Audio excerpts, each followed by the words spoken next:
Olá pessoal, pastor Ana Batista aqui pelo igrejasempolitica.org. Um abraço a todos aqueles que sempre me acompanham nesse propósito, como também por esse canal, no demais também pelo horadaverdade.com e também Verdade em 10 Minutos, que são os nossos canais oficiais com trabalhos específicos que na verdade a gente vem testemunhando para vocês. Hoje, em específico, igrejasempolitica.org, entrando aqui exatamente para defender essa pauta tão importante para nós, como também esse movimento que tem por objetivo a formação de um grupo destinado não só a se preparar pela hermenêutica bíblica e cristã, como também numa visão apologética em defesa disso, de uma igreja que realmente não esteja contaminada por nenhuma dessas arbitrariedades ou dessas vertentes, diremos, da política, ok? Então eu queria deixar claro a vocês, antes de tudo, minha gratidão, e em especial aqueles que vêm divulgando esse trabalho, que já agregaram-se a esse movimento, já fizeram já a sua filiação, estão em prontidão, como também prontificados a representar essa defesa pela Igreja do Senhor Jesus, como também pelas Escrituras. Espero, meu bom Senhor, que aqueles que já estão posicionados nessa prontidão, nessa tarefa, nesse ofício, estejam preparados para argumentar qualquer líder que esteja em oposição a isso, né? Até porque são muitos. Bom, lembrando que nós esse ano aqui estamos frente a um ano de eleições, vocês vão me ver muito entrar aqui por esse canal agora para relatar alguns acontecimentos que vão ser registrados por parte daqueles que formam essa cúpula de evangélicos políticos ou de igreja política, tá ok? Eu queria deixar um registro aqui, que esse ano nós vamos ter bastante trabalho nesse tema, como também nesse objetivo. Bom, antes de tudo, damos aqui hoje o nosso tema especial, Evangélicos com Lula. Isso foi pedido, inclusive, por muitos assinantes do canal, como também do movimento, que fosse tratado o perfil da esquerda, que recentemente fez uma live, aí vem os propósitos. Essa live foi realizada pela esquerda para o encontro virtual do núcleo do PT com a frente parlamentar evangélica do PT, ou seja, lá da esquerda. E representantes de comunidades evangélicas foram lá demonstrar os seus amores pelo Lula.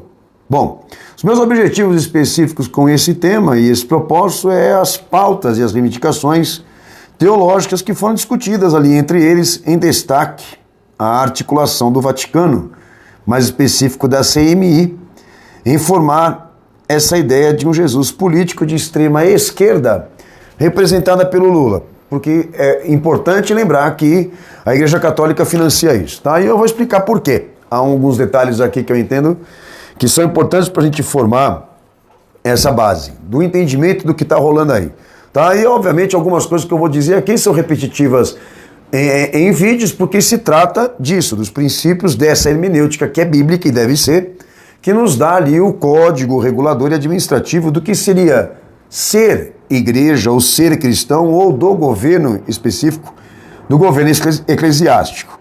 Método, sistema, princípio, que todos esses pilares da hermenêutica, método, sistema e princípio, é prerrogativa messiânica, ok? Não cristã, messiânica, vem dele para nós, da parte do Cristo.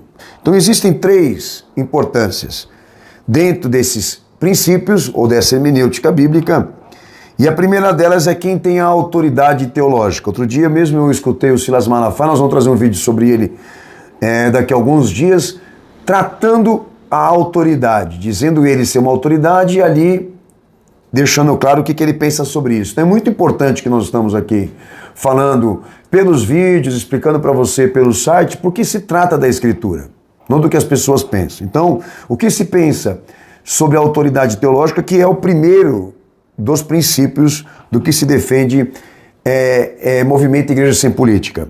Que o pensamento cristão, ou que se pensa sobre Deus, sobre fé, ou sobre salvação, até mesmo sobre o Salvador, esse pensamento surge de uma causa mais suficiente e eficiente do que os homens, ou qualquer tipo de razão, ou categoria de razão, ou categoria mental, ou forma de razão, ok? Mais do que o homem, acima do homem, mais elevado do que ele, por isso é messiânico. tá? Então, pensamento cristão ou pensamento de fé não pode ser um pressuposto, não pode ser uma ideia. Tem que ser a revelação de Deus e surgir de uma personificação dele, de uma atividade específica dele, independente de homens. Ok? Segundo ponto que a gente vem defendendo aqui, que a questão, esse é o segundo detalhe do pilar, por ser uma questão messiânica e diretamente de Deus, a incumbência, o ofício, a autoria de formar, diríamos assim, o conteúdo da fé para o homem, então o entendimento e o segundo princípio é que o mérito de prover o código ou modelo desse conteúdo é inteiramente messiânico. Então existe uma unidade instrumental do serviço cristão que está decidido por ele como também irrevogável, porque foi dito por ele e não pode ser mudado por nenhum de nós, ok? Então esse código, essa regra, esse princípio que determina como ser cristão ou como ser igreja, vem ou é proporcionado diretamente da parte do Cristo, da parte daquele que cumpre a exigência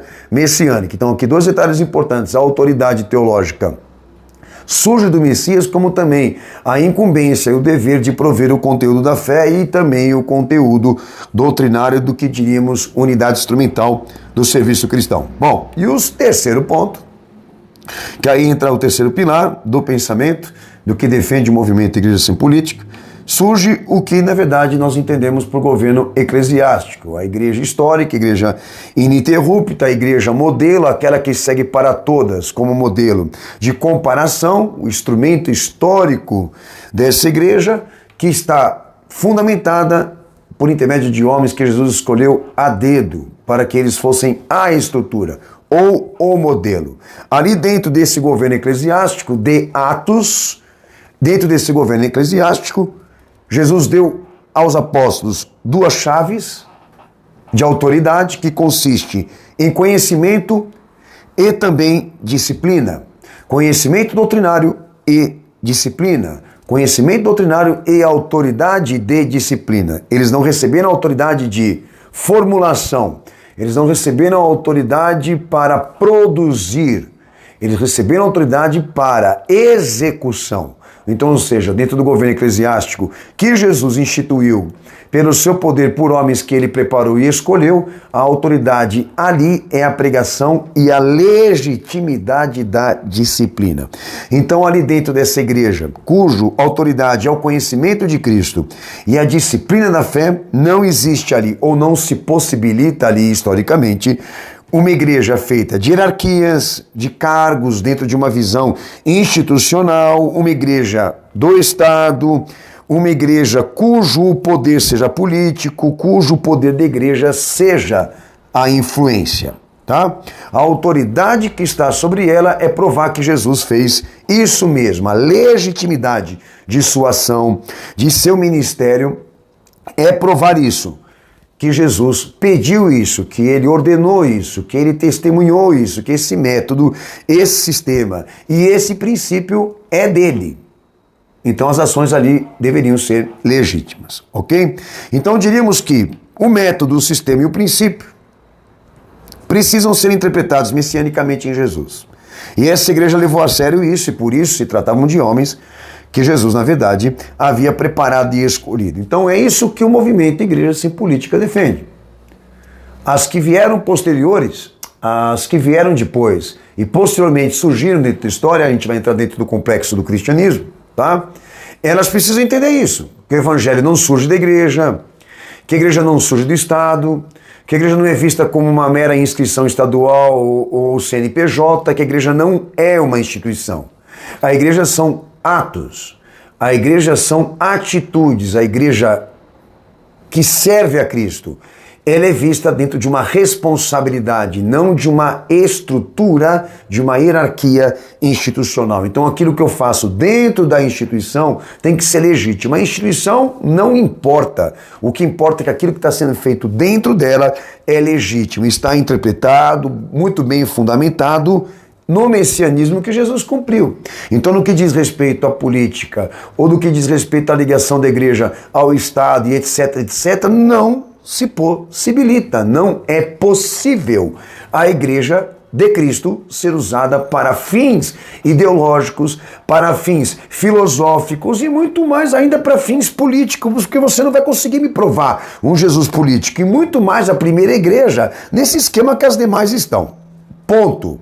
Aí você entra no site lá, você vai ver o acervo doutrinário, as orientações que estão lá, vídeos que também eu trabalhei aqui dentro desses 3 princípios, autoridade teológica, o código e o modelo da unidade instrumental do que é do serviço cristão e governo eclesiástico, modelo e conjunto histórico ininterrupto. Tá? Então estão os 3 princípios lá que devem ser trabalhados por vocês, ok? Bom, alguém tem que refutar. Outro dia, agora acabei mesmo de citar a postura do Silas Malafaia de convocar uma assembleia em direção a ele, considerando ele mesmo a autoridade disso tudo e incentivando o povo exatamente a confiar nele e na sua interpretação. Como isso?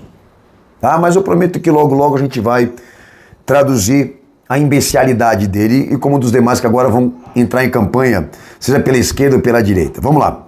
Bom, então nós temos um evento aqui para tratar hoje, diretamente pela esquerda, de evangélicos que agora assumiram a pauta do Lula, né? E depois de tudo que aconteceu, esse homem de volta para o cenário político e, obviamente, precisava dele mesmo para gerar essa competitividade e montar esse cenário cínico que é a política. Então estavam presentes lá a Gleice Hoffmann, Benedita da Silva, que você já sabe muito bem de que se trata essa senhora, Oriovaldo Ramos, todos também sabem aqui, Ricardo Gondim, que também é uma figura patética da esquerda, como também aqueles que são da direita evangélica, e a gente vai tratar aqui alguns pontos importantes que eu tenho para falar para vocês, que são fundamentos históricos, e se trata da ciência que tem que prevalecer, ok?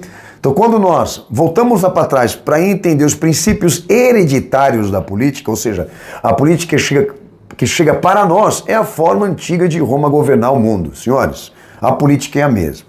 Então surge um paralelo, sociedade, política e igreja, que dentro desses fundamentos históricos existe entre a direita e a esquerda, é isso que nós vamos falar aqui, um esquema ambíguo de ser poder, ou dos poderes. Então essa lei de estímulo revolucionário que a esquerda ela inspira, ou que ela representa, por um socialismo, até de repente até mesmo por um comunismo extravagante ou coisa do tipo, historicamente, aqueles que a criaram são mesmo os mesmos que também construíram e criaram o liberalismo econômico, a direita ou a extrema direita. Todas são pinças do mesmo poder e eu venho defendendo isso para vocês aqui. Eu quero ver quem vai me contrariar, porque a gente tem base para provar isso aqui, ok? Então existe um jogo entre eles de mostrar à sociedade que existem ideologias, que essas ideologias os separam, que eles rivalizam e conflitam entre si por causa delas, mas todos os segmentos políticos vêm de um único poder, ok? Então esses segmentos que surgem dentro da história, ou para a história, que surgem de um mesmo poder, de um poder internacional, a construção dessas vertentes de ideologias se divide em 3 aspectos históricos: a moderna liberal, a radical democrata e a socialista e, obviamente, também, posteriormente, a comunista. Então, essas 3 ambiguidades do poder, elas existem para formar o cenário cínico da política. Que é aquilo que eu venho explicando em todos os vídeos, que enquanto eles fazem todos, a população, a sociedade, acreditar de que a política funciona e que ela tem alguma ligação com a moral, ou com o homem, ou com os seus direitos, ou com a sua liberdade, e atrai toda a população para ficar discutindo isso, ou escolhendo qual ideologia acreditar, aqueles que estão por detrás desse cenário, em luzes apagadas, invisíveis, imperceptíveis, inclusive dentro da mídia, são eles que governam. E o que prevalece é o que eles querem e o que já foi pré-ordenado. Ok? Então a política existe para não funcionar. Agora, quando a política é colocada dentro da igreja, aí a ciência se divide aqui em 2 aspectos dessa política que tem que funcionar dentro da igreja. Porque a igreja é poder político, ok? Então aí surgem duas pinças desse mesmo poder, ou poder de ambiguidade, que é a esquerda evangélica e a direita evangélica. Daí foi formada uma organização de que cada um cumprisse o seu papel ideológico e também tivesse essa importância no cenário cínico. A esquerda evangélica se comprometeria em iludir os outros sobre uma redenção por minorias, por cotas, a preferência pelo mais pobre ou pelo mais fraco. Aí viriam as primazias do sentimento, trabalhadores do forte ódio, doutrina social, humanismo político, marcha social, né? O liberalismo moral, porque eles não têm compromisso com a moral, só com o sentimento.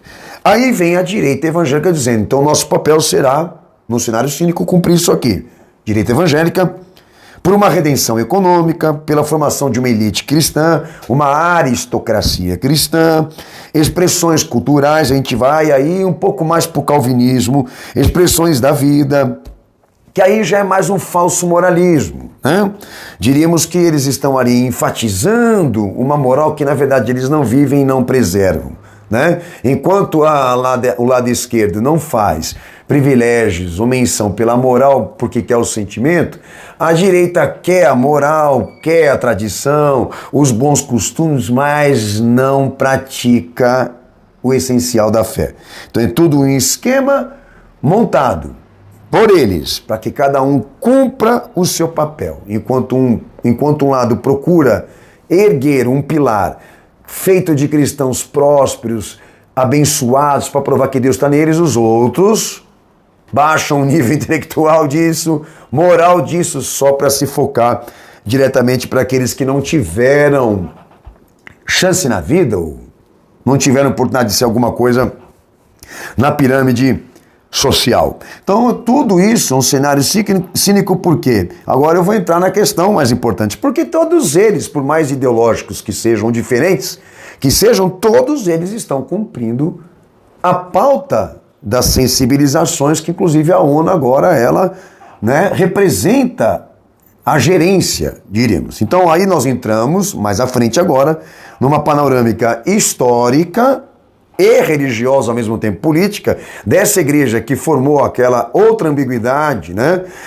Catolicismo, protestantismo e islamismo, porque são todos fatores do mesmo poder, o mesmo poder os criou e formou também com as mesmas tarefas de criar conflitos e debates e divisões e jogar essa fumaça na cara de todo mundo. Então existe uma panorâmica histórica da igreja que o esquema é político, que o ponto de partida institucional de todas elas, da direita e da esquerda política evangélica, ok? Todas elas.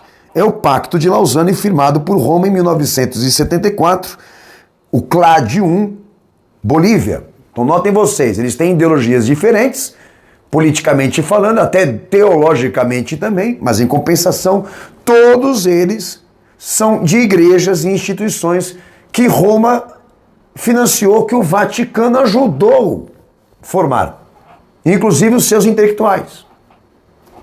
Todos assinaram o pacto. Aí vem uma realidade mais triste ainda, que todos assumiram cooperação e desenvolvimento em pró as tarefas que a gente vem aqui mencionando constantemente na Agenda de 2030, que propõe a inversão teológica pelo novo padrão de prática cristã, que é a teologia liberal, né, como também o relativismo dogmático, o humanismo político, o ecumenismo político, aquele paradoxo teológico que eu vim falando aqui. Das 9 sensibilizações que eu também já tratei com vocês, na verdade, em 10 minutos, mas em compensação, o resumo que todas trabalhariam pelo fim da ortodoxia bíblica, né, e por uma meta, a escatologia do novo mundo, e por igrejas que fossem mais culturais ou multiculturais. Aí vem o paradoxo teológico de todas elas, que aí se você for investigar ministerialmente todos estão cumprindo, o humanismo político, o ecumenismo político, o relativismo dogmático, tecnologia integral, responsabilidade social, ecologia holística, que esses dias recentemente a Assembleia de Deus Madureira assumiu com o Papa, vida social, ativismo social, serviço total pela vida, essa coisa toda que se resume também em calvinismo. Tá? Então notem vocês que dentro desse ponto de partida institucional, desse Pacto de Lausanne, que assumiram cooperação e desenvolvimento, as igrejas que eu vou mencionar, metodista, presbiteriana, batista, wesleyana, luterana, dispensacionalistas, que aí entra quadrangular, Assembleia de Deus e um monte aí, como é que eles vão agora provar que a eficiência disso? Que politicamente eles se dividem para discutir aquilo, mas todos lutam pelo mesmo pacto. Que história que é essa daí? Entende o que eu estou querendo dizer? O quanto que isso é contraditório? Todos institucionalmente surgem de um pacto e também de uma estrutura eclesial única. Roma, Vaticano, todos são produtos do Papa ou dos papas.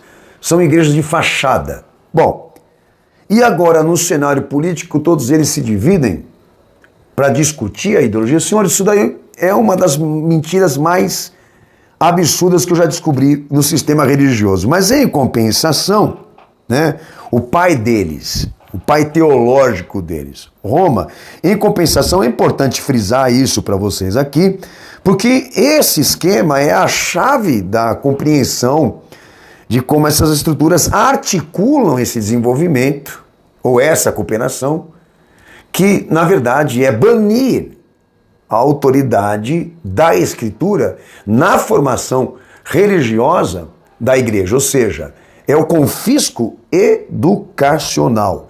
Todos eles trabalhando por uma mesma teologia, por um mesmo parecer ministerial, que surgem de uma mesma raiz institucional, de um mesmo conglomerado ou núcleo de teólogos e pensadores com o mesmo propósito sensibilizador do novo discurso, das novas formas do que seria ser igreja. Entendeu? Aí vem definições desse paradoxo teológico que todos se alinham, por mais que tenham uma ideologia política diferente. Ok? A definição para eles é que o Evangelho seja uma dispensação que se cumpriu, me perdoem, definição que o Evangelho seja uma política baseada numa visão corporativa, no sentido social, cultural e religioso da redenção, que a dispensação do Evangelho se cumpriu dentro de uma visão puramente estrutural, institucional e materialista. A esquerda e a direita pensa a mesma coisa, independente de ideologia. Silas Malafaia fala a mesma coisa, Evangelho é cultura, é esporte, é política, é isso, aquilo, e a esquerda pensa a mesma coisa. Para você ver, ok? Um outro detalhe que eles pensam, o reino de Deus seja identificado dentro de uma dispensação materialista, terrena, e como forma de governo e hierarquia eclesiástica, que deve ser atualizada mediante avanço político da igreja institucional na vida do mundo. Então, para eles, o reino de Deus se comprova dentro de uma estrutura puramente materialista e institucional, e para comprovar que Deus está nesse sistema ou nessas estruturas, elas precisam avançar, ou prosperar, ou crescer economicamente, politicamente, socialmente, porque é nisso que Deus comprova a existência neles, ou de que eles estão cumprindo o Evangelho. Olha que absurdo. Aonde isso está escrito? Aonde isso está na palavra? De que o poder da igreja se apoia em influência com o mundo.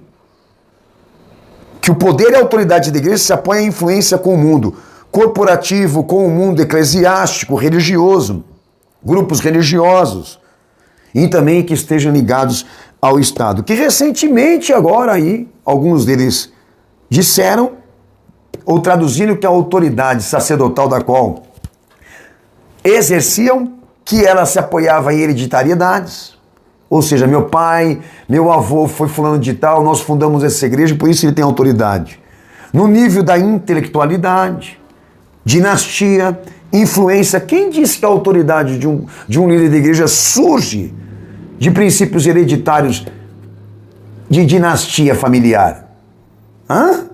Quem ensinou isso para você, que a tua autoridade depende disso, de quem é teu pai e a tua mãe? É um vagabundo. Agora, outro detalhe aqui, de que o governo eclesiástico, no pensamento deles, seja uma estrutura institucional que tenha cargos, que tenha comissões, porque na medida em que ela cresce em números territoriais, etc., etc., ela tem mais autoridade, ela tem mais governo, ela tem mais capacidade, ela demonstra mais eficiência e poder de Deus pelo número. Ou seja, ela é a igreja requisitada, respeitada por número de instituições, por número de igrejas que estão espalhadas pelo mundo. Aonde você vai encontrar isso na Escritura? Mas notem vocês que todos eles têm o mesmo pensamento, todos eles geram filhos e filhotes institucionais. Eles fazem crescer as pinças desse poder que eu estou tratando aqui. Porque no fundo desse poder internacional, não interessa o que é islâmico, não interessa o que é protestante, não interessa o que é católico. Todos servem os mesmos interesses. Bom, agora, pastor Daniel, me explica o que isso tem a ver com a esquerda. Bom, a base da esquerda política, religiosa, esse dito encontro dos evangélicos com Lula, que volta a dizer, todos são produtos do Vaticano, eles estão dentro de uma base institucional e internacional que forma essa cúpula aqui, ONU, Roma e CMI, da qual toda a direita também está. Mas ODS e ODM, que são determinações da Agenda de 2030 da ONU, que eles estão comprometidos a cumprir essa agenda também, como também fazem parte das igrejas que assumiram as estruturas internacionais, que é a WA e a ANAI. Eu quero dizer que dentro de uma visão contemporânea internacional, hoje a ONU lidera os dois lados. E os dois lados se comprometeram em cumprir a Agenda de 2030, que diríamos que os evangélicos do Lula, ok? E os evangélicos do Bolsonaro, todos eles estão numa mesma lista, comprometidos com a mesma agenda e com a mesma instituição internacional. Hã? Aí vem um outro detalhe, que se nós estivéssemos, obviamente, guiados pela moral e pelo princípio, se não soubéssemos nada disso, mas só por questão de princípio, eu olharia agora para a esquerda, porque eu estou tratando exatamente ela agora. Aí surge um bloco formado de instituições que vem discriminada assim para mim. A militância do PT, e todos os senhores sabem muito bem do que são feitos esses agentes, a formação de todos eles.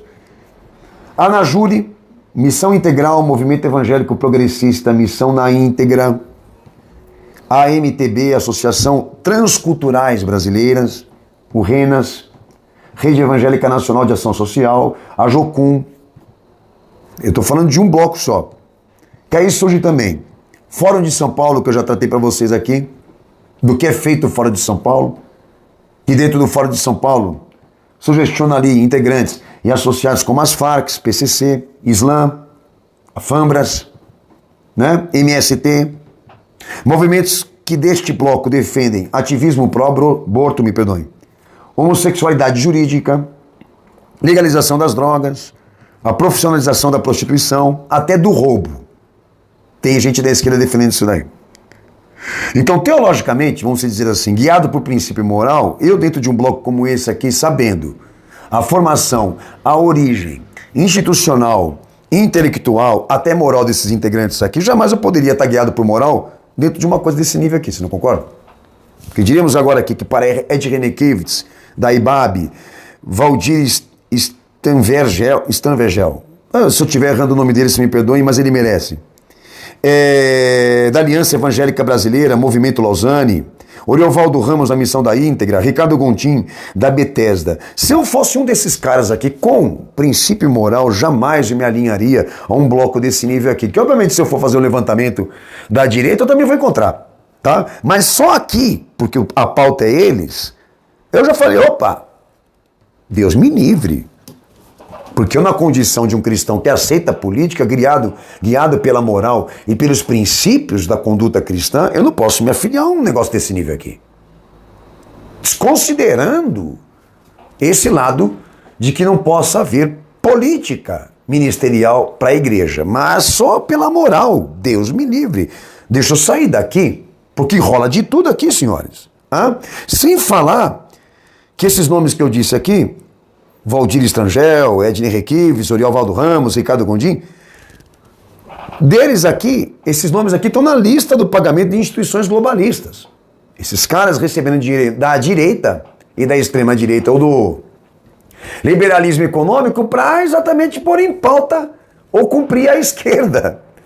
que eu já denunciei isso no Verdade 10 Minutos, que tem nomes aqui que estão na lista de parceiros financeiros, como família Rockefeller, Bill Gates, Coca-Cola, Microsoft, Mastercard, Cruz Vermelha, sem falar a ligação deles com a teologia da libertação, a teologia da libertação que é o Pacto de Lausanne, e o Pacto de Lausanne que agrega todos eles, direita e esquerda, e a gente vai voltar para aquilo que eu comecei a falar desde o início. Né? Estou me pedindo aqui, pastor, fala da esquerda. Olha, até aqui no parecer institucional, a esquerda é isso aqui. Hoje ela é uma parte do poder da ONU que cumpre um papel específico, como eu traduzi para vocês aqui.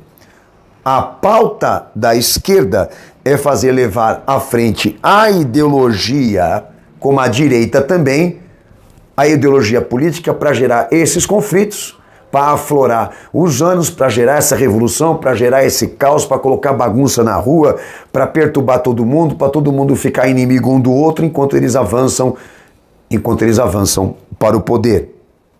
Tá? Dentro da igreja, seja direita ou esquerda, todos cumprindo as mesmas sensibilizações teológicas do novo discurso, o liberalismo teológico, o relativismo moral, o ecumenismo e o humanismo político e etc, etc, etc. Tá?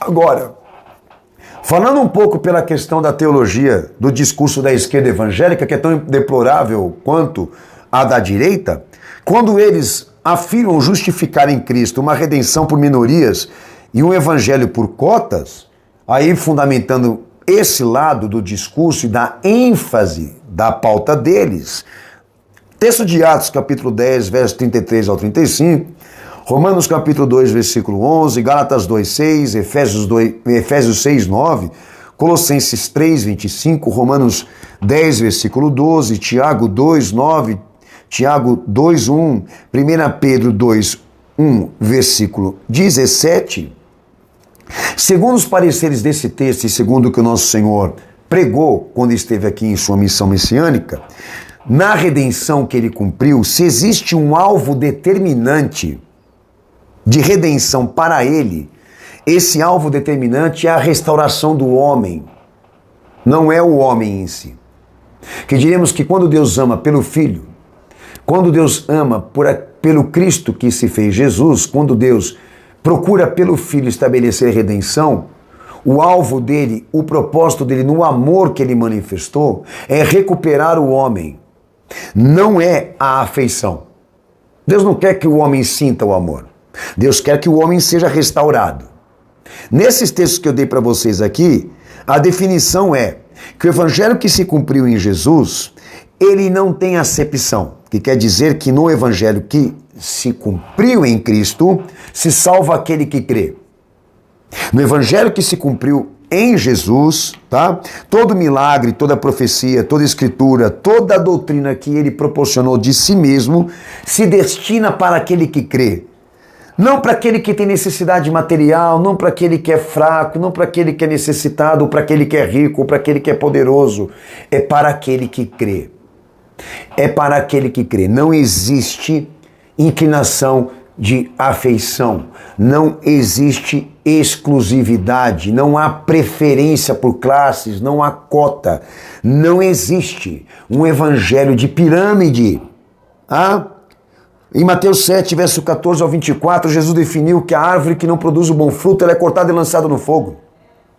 Qual é o fato que Jesus procura agora testemunhar em mim e em você? A transformação, as virtudes, o caráter, a integridade, a personalidade, a missão, a obediência à palavra dele. Então o olhar não está voltado para o homem, mas sim para aquilo que ele é, sim para aquilo que ele realiza, sim para os seus atos, sim para o seu testemunho, para a sua vida. Então não existe um evangelho de esquerda, como não há um evangelho de direita. Não existe evangelho com lados. Deus não tem lados, ele só tem uma única vontade, como só há um único Salvador. Então não existe essa possibilidade de que o alvo determinante da redenção de Cristo esteja apoiada em pessoas, em classes ou objetos de que Deus tenha um lado específico para honrar, de que Ele esteja separando e selecionando pessoas, porque o propósito redentivo de Cristo almeja alcançar aquele que crê, aquele que é discípulo, aquele que obedece, não importa o gênero, não importa a classe, não importa o nível intelectual, não importa o que ele tem, não importa de onde ele vem, importa que ele creia, se sujeite, obedeça, etc, etc, etc. Então não é promíscuo, é imoral, é antibíblico que esses caras discutem. Agora vejam bem vocês, por que eles estão trabalhando por um pensamento ideológico esquerdista como evangélicos? Porque eles ganham bem. É isso. Eu podia entrar no esquema também, você acha que não? Não é? Por que eu vou estar à frente de um movimento de igreja sem política? Eu quero ser diferenciado. Senhores, o trabalho que a gente faz aqui não ganha dinheiro, senhores. Entendeu? Quem ganha dinheiro é eles. Os dois lados estão financiados por estas instituições globalistas e todos eles, enquanto enganam você, lucram, ganham e, pior de tudo, cínicos. Cínicos. Porque olha só, Ricardo Gondim, nessa live, ele disse assim: é uma honra e um privilégio estar falando aqui. Expresso o meu profundo respeito a você, Lula, porque sou filho de um preso político. Ninguém saber o que você é, quem é seu pai, o que o seu pai sofreu. Você se diz líder de uma igreja de Cristo. Quem quer saber da sua história? Pois meu pai foi um preso na ditadura de 1964 e eu, se a dor que o cárcere e a cadeia não te causou isso, Lula, e não tem... Agora já não entendi o que na verdade está falando na frase. O que ele quer dizer, né? Com isso daqui. Mas em compensação, porque ele se identifica com o Lula porque o pai sofreu na ditadura. Daí vem mais uma coisa aqui que eu acho que eu tenho que ler e tomar cuidado para não vomitar. A injustiça não te fez um anarquista sem causa, e isso para mim é muito importante. Ele é um anarquista com ações justificáveis. Os evangélicos estão pedindo ajuda aos progressistas e não militam no campo religioso porque nós próprios estamos nos sentindo esmagados, destruídos com tudo aquilo que significa um cristianismo com uma espiritualidade compassiva, gentileza, doçura. Cuidado para não sair de lá, hein? Precisamos nos envolver com as pessoas que estão mais sofrendo nesse Brasil e fazer dessa esperança a resistência que nasce da indignação e se promove a partir da coragem. Isso que eu decorando esses textos antes de falar. Como um cristão eu digo que não vou entregar o legado de Jesus, aos vendilhões do templo. Como indivíduo eu não vou entregar o meu país às pessoas loucas e perversas. Você vê que um ousa o outro, a besteira de um e a besteira de outro. Como cidadão não vou entregar toda essa luta à construção de... Como cidadão não vou entregar toda a luta e construção de democracia e Estado de Direito a segmentos avarentos, cobiçosos que estão querendo fazer do Brasil um palco de benefícios próprios e por aí ele vai. Entendeu? Só que lá vai dar uma olhadinha na casa que ele mora. Vai dar uma olhadinha na conta dele lá. É igual a do Hugo Chávez, igual a do outro lá, que tinha até ilha lá em Cuba, Fidel Castro, todos pobres. Mora na favela então, filhão. Vai lá morar na favela que eu vou botar fé na sua teologia. Olha o Valdo Ramos, né? Dizendo assim: é uma honra estar aqui, meu abraço afetuoso ao irmão Lula, eterno presidente. Bom, se ele tivesse guiado pela moral, jamais falava isso. Estou na frente dos evangélicos por direito para denunciar golpes de Estado, e aí eles buscam lá atrás na história o que eles mesmos criaram para justificar os meios de hoje, né? E diz ele aqui: estamos na tentativa desesperada de reconstruir a própria igreja, que foi ferida de forma brutal, perdemos pastores, líderes nessa pandemia. Eu pensei que ele ia falar da igreja de Ratos. Não, ele está falando da igreja que sofreu com a pandemia. E morreram mais do que todo mundo porque acreditaram na mentira e no negacionismo. Queremos ter de volta a esperança, aquele governo que não temos medo de ser feliz, à frente de evangélicos que reconhecem a nossa luta, estamos ao seu lado, não somente para reelegê-lo. Então agora o reino de Deus depende do Lula. E Jesus depende dele para colocar o evangelho em prática, como a direita precisa do Bolsonaro para que o reino de Deus se cumpra e alcance as suas metas. E tudo isso que nós estamos vendo aqui é deplorável. Agora, o discurso, a fala vazia, sem referência, sem provas, sem fundamentação, sem biblicidade. Tudo no sentimentalismo. tudo, enquanto uns usam a falsa moralidade, os outros usam os instrumentos da sensibilização, da doçura, qualquer godinho, da ternura, da ternura. Então, enganam jumentos, mas não aqueles que estão debaixo da luz da verdade cristã. Senhores, essa é a realidade. O esquema é esse. Uns mordem, outros assopram.